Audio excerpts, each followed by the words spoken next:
Israel ராணுவத்திற்கும் பாலத்தீனத்தின் காசா பகுதியை கட்டுப்பாட்டில் வைத்திருக்கும் ஹமாஸ் தீவிரவாதிகளுக்கும் இடையே கடந்த 11 மாதங்களுக்கும் மேலாக போர் நீடித்து வருகிறது. இதுவரை 40,000 பேர் பலியாகியுள்ளனர்.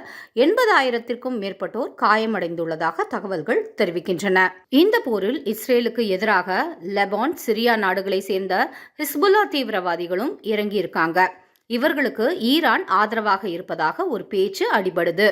இஸ்ரேல் மீது ஹிஸ்புல்லா தீவிரவாதிகள் தாக்குதல் நடத்தியதை தொடர்ந்து அந்த அமைப்புகளின் முகாம்கள் மீது இஸ்ரேல் ராணுவம் தாக்குதலை தொடங்கியது.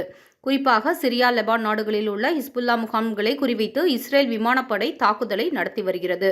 ஏவுகணை மற்றும் ராக்கெட் தாக்குதலோடு இந்த போர் நின்றுவிடவில்லை.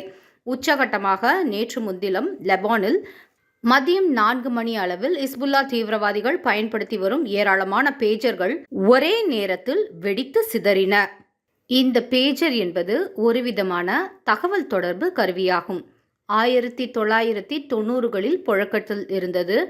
இதை ஒன்வே கம்யூனிகேஷன் என கூறுவர். அதாவது ஒரு சிறிய குறுந்தகவலை மட்டுமே அனுப்ப முடியும்.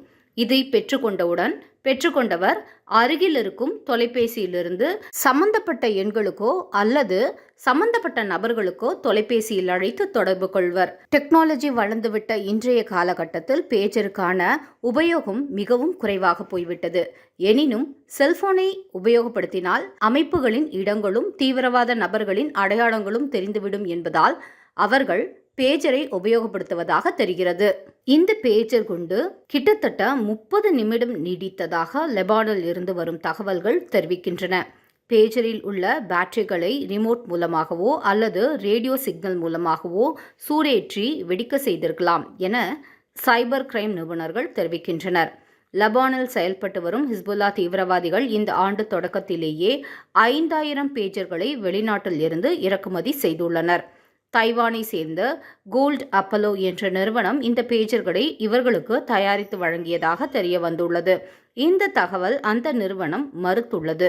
மேலும் ஐரோப்பாவில் உள்ள ஒரு நாட்டில் தங்கள் பெயரை பயன்படுத்தி அனுமதிக்கப்பட்டுள்ள BAC என்ற நிறுவனம் இந்த பேஜர்களை தயாரித்துள்ளதாக கோல்ட் அப்பலோ தெரிவித்துள்ளது.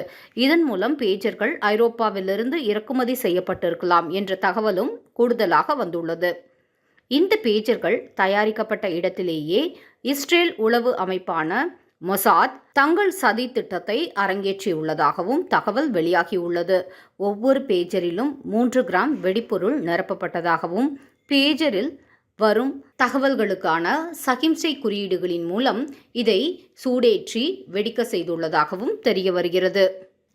இது உலகம் முழுவதுமே புதுவித அச்சத்தை ஏற்படுத்தியுள்ளது. தகவல் தொடர்பு சாதனங்களை ரிமோட் மூலம் வெடிகுண்டுகளாக மாற்ற முடியும் என்றால் எந்த நேரத்திலும் உலகின் எந்த பகுதியிலும் சைபர் தாக்குதலை நடத்த முடியும் என்பதற்கு இந்த தாக்குதல் ஒரு முன் உதாரணமா?